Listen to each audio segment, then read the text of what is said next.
Los supercapacitores son dispositivos capaces de almacenar grandes cantidades de energía eléctrica en forma de cargas electrostáticas y cederla rápidamente en el momento necesario. Este tipo de condensadores se caracterizan por poder ejecutar ciclos de carga y descarga, al igual que una batería, pero con la ventaja de tener un tiempo de vida mucho mayor. Además de ser más rápido en su ciclo de carga, tener mayor capacidad de almacenamiento de carga y, lo más importante, con la posibilidad de producir mayor corriente eléctrica. Uno de sus usos y aplicaciones pueden ser en coches híbridos, en un estabilizador de la tensión suministrada por paneles solares y alternativa a las baterías. El fundamento físico del circuito equivalente sería almacenar una diferencia de cargas en un capacitor. Aquí podemos ver en la imagen dos placas, una con cargas positivas y negativas, y eso es lo que constituye guardar una energía o carga. Entonces, al principio tenemos una batería que tiene una diferencia de potencial. Esto crea un campo eléctrico y a su vez una fuerza que va conduciendo las cargas a las placas. Van del polo positivo al polo positivo de cada placa, del polo negativo al polo negativo de cada placa.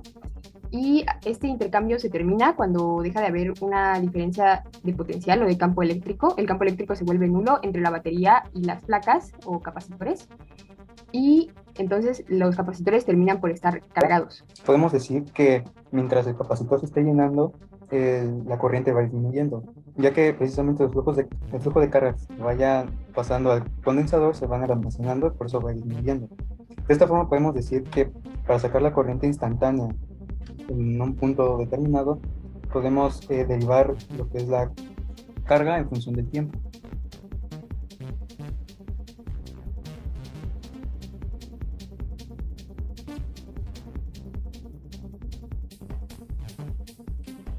Para poder llegar a una ecuación diferencial y saber el tiempo de carga de un condensador, para ello tenemos que tener presente la ley de Kirchhoff de corriente, el cual nos indica que todas las corrientes que entren en un nodo va a ser igual a la corriente que sale.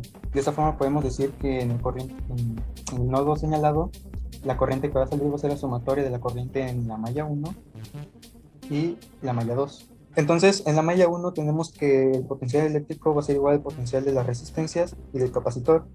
En la malla 2 no hay una fuente de energía directa, sin embargo podemos deducir que la capacitor 1 va a ser el que proporciona energía en esta malla, ya que está conectada en paralelo con el capacitor 2.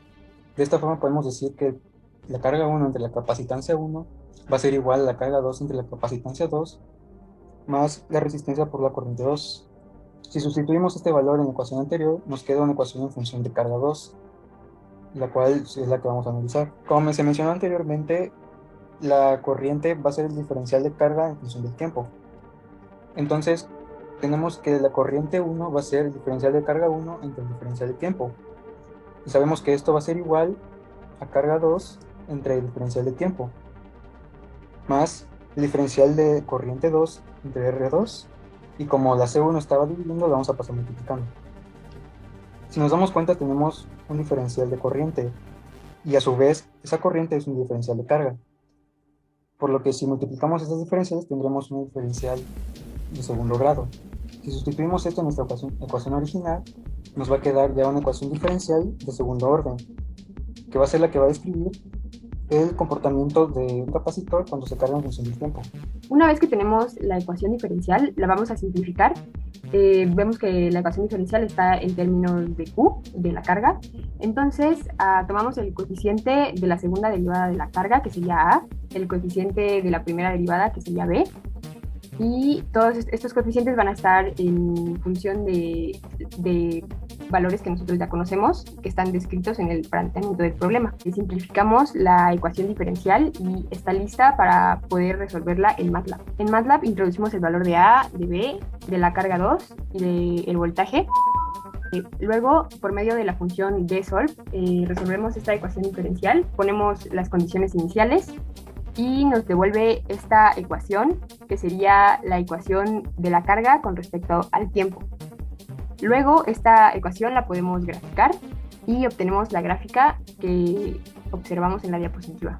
Una vez que tenemos la ecuación de la carga con respecto al tiempo y su gráfica, también podemos obtener la de voltaje y la de corriente muy fácilmente, ya que el voltaje es igual a la carga sobre la capacitancia, que es una constante conocida, y la corriente la podemos expresar como el diferencial de la carga sobre el diferencial del tiempo, por lo que nada más tenemos que derivar la ecuación obtenida en MATLAB y graficar la nueva ecuación de corriente.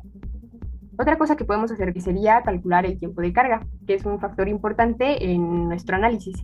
Entonces, para hacer esto necesitamos calcular las constantes de tiempo y definimos S1 y S2, que son los valores que están multiplicando a los exponentes. La constante de tiempo 1 la calculamos sacando el inverso de S1, la constante de tiempo 2 la sacamos calculando la inversa de S2.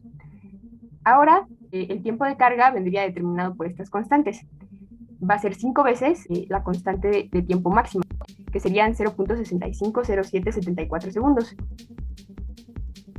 Para la simulación generamos el circuito equivalente en el software Proteus y con un osciloscopio observamos la carga del capacitor que aquí se muestra, pasando de un voltaje de 0 a 5 volts. Si nos fijamos en las gráficas de los análisis que realizamos, podemos darnos cuenta que son iguales, ya que la carga del voltaje del capacitor es muy rápida al inicio, pero conforme se acerca al límite, esta se vuelve cada vez más lenta. Los supercapacitores son componentes muy interesantes, ya que estos, en muchos aspectos, pueden ser comparados a las pilas, pero ofrecen ventajas que estas no ofrecen. La rápida carga del capacitor, así como la velocidad en la que estos pueden ofrecer la energía que almacenan, es increíble. Son aspectos que permiten hacer uso de las mismas en toda clase de circuitos, siendo este último aspecto muy importante, ya que esto significa que estos están presentes en toda clase de dispositivos que usamos en nuestro día a día.